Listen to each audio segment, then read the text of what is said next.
Ladies and gentlemen, let's game into the video. Let's discuss this whole exclusive situation, shall we?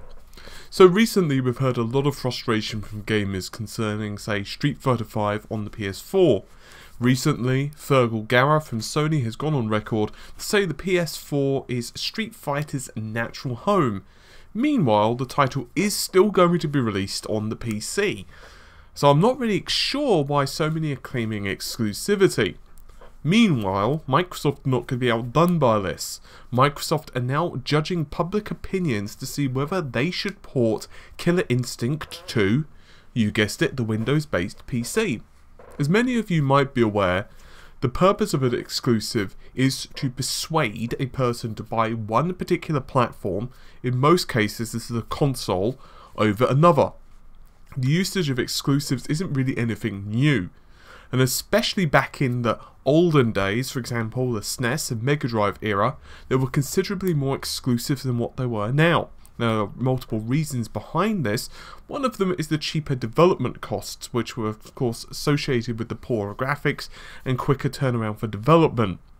More to the point, sometimes the two versions would even be different from one another. For example, the Genesis and SNES versions of Power Rangers or X-Men games and so on would actually play very differently. And then you got games which appeared on multiple formats, for example Doom, and there were a hell of a lot of differences between them. Like if you were to look at, say, Doom, look at some comparisons or just do a bit of Googling, the PC version of course was the best because it had by far the most power and therefore the levels could be the most sprawling. And then you would have other versions, for example on the 32X, that would have cut down levels of fewer monsters or whatever.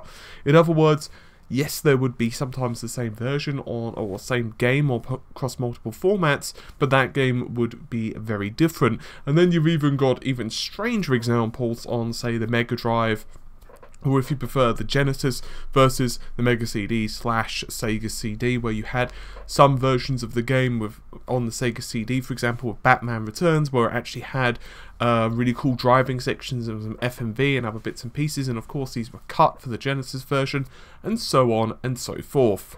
These days though, exclusives rarely stay as exclusive. Mostly it's timed exclusives. Take Tomb Raider. How long it will be that exclusive for remains a mystery. Microsoft are publishing it for the Xbox One, and we can only presume they're going to be doing it for the PC, but that's about it. We're not really hearing that much more regarding the PlayStation version. We know it's most likely coming, but it really is like, is it going to be a year? Is it going to be 2 years? Is it going to be 6 months? Is it going to be 3 minutes? We just simply do not know. Development costs for games are now becoming extremely expensive, so a studio often has a great deal of difficulty to believe it'll be getting the best cash return just making games for a single console. This isn't always the case. For example, back in the PS2/PS1 era, it's arguable that the PS had such a large market share that it was just kind of justifiable really not to release other versions. This was what happened with, say, the N64 and the Sega Saturn. They just didn't really sell that well, and so versions were often cancelled, particularly Saturn, which is a real shame. And of course, we also had some other problems with the N64 as well, which were associated with the cartridge costs and cartridge size, and we know that that's one of the reasons that Nintendo did indeed lose Final Fantasy on the N64, and it didn't really ever come to the Nintendo machines in any big way, in compared to what the earlier Final Fantasies did with the SNES. While the media is constantly raving about the exclusive nature and saying, well, you know what, Xbox is losing out on Street Fighter and so on, and while that's true, the Xbox is not getting Street Fighter V, and for that matter neither is the Wii U, but I don't really understand why they're calling it exclusive to the PlayStation. It's not. Because, well, we're going to be getting it on the PC. Now, what we don't know what the release date is going to be on the PC. It could be the same day, it could be a week later, it could be a couple of months later, but it is coming. It's been confirmed, and as I said earlier, it would appear that the same thing is going to be the same for Killer Instinct. Now, that's not really a surprise. Microsoft are trying to make Killer Instinct a thing, and it's very difficult to promote that, or a sense of rivalry, on just one platform. So ideally, of course, they want to expand that, and we do know that Microsoft have gone on record a couple of times and said they want to get more back into PC gaming, and Windows 10 possibly could be a path for them to do that. It would appear that anything that's not being made by Sony's own internal studios is going to make its way to the PC, and possibly Microsoft as well. For example, 343 Industries, we probably won't be getting a Halo, but we'll go into that in just a second. Take Street Fighter V, the crossplay between the PC and the PS4. It's great for the PS4 and PC owners, but it's not really so great for the Xbox One owners. For the Xbox One, we've had Dead Rising, Rise, and rumours of Sunset Overdrive coming to the PC, and now they're looking at porting over Killer Instinct. And it makes a great deal of sense, and as I just said, it gets more money to the studio, and it does help to get the name out there for fighting game enthusiasts. And there's quite a few people I've been reading comments that say, hey, I just don't want to buy an Xbox One. I own a PS4 and I'm happy, so I'm not buying Killer Instinct on the Xbox One because I just don't own an Xbox One. And the same thing likely could be said for Street Fighter V as well. You know, they're Xbox owners and they happen to own a PC. So they just don't want to buy a PS4 as well, which is kind of understandable. And then we've got the really curious case of, and this one is probably the one that upsets me the most, a curious case of exclusive content. I'm going to refer to this as Ubisoft syndrome because they are probably one of the worst companies for this. We all know what that is, right?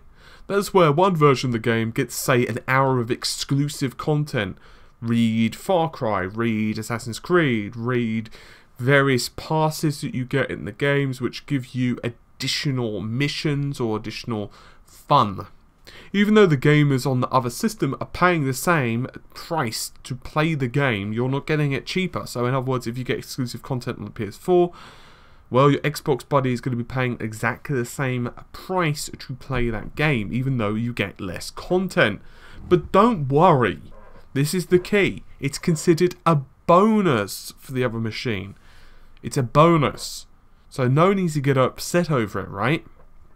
Truthfully, this does upset me more than an exclusive game, which might confuse some of you.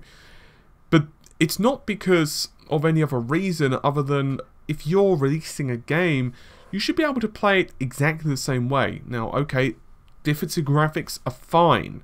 You know, we understand that there are hardware limitations, so if one has to render at slightly inferior shadow quality or slightly lower resolution, fine.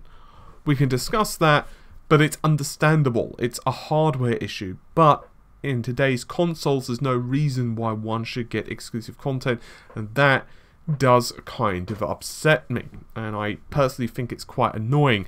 And obviously, the other problem with this is that it naturally inflates one version of the game to sell better than the other, because let's say you even own both systems.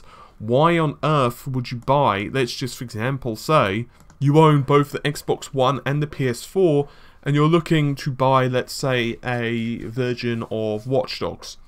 You see the PS4 version has an hour extra of missions, and okay, you might say to yourself, well, those missions are probably not going to be crucial storyline missions. They're probably not going to be the best content in the game, but it's still extra content. And you're just looking at the thing and you think, well, you know, I'll probably go with this. And this is kind of the argument that's in many people's minds right now. So anyway, so my personal opinions on exclusives is that unfortunately for the foreseeable future, they are a necessary evil. They suck if you don't own the other console, but unfortunately, they are the only reason that, well, let's just be honest, that you buy a PS4 or you buy an Xbox One, or you would want to buy all of the systems, because if you could once again buy Mario on the PS4 and you could buy Halo on the Wii U. In other words, you could buy anything on any console. You'd only just buy one. You would only buy either the cheapest system or you'd buy the most powerful system, and that would be the end of it. Anyway, hopefully you have enjoyed the video. I shall see you soon. Take care. Bye for now.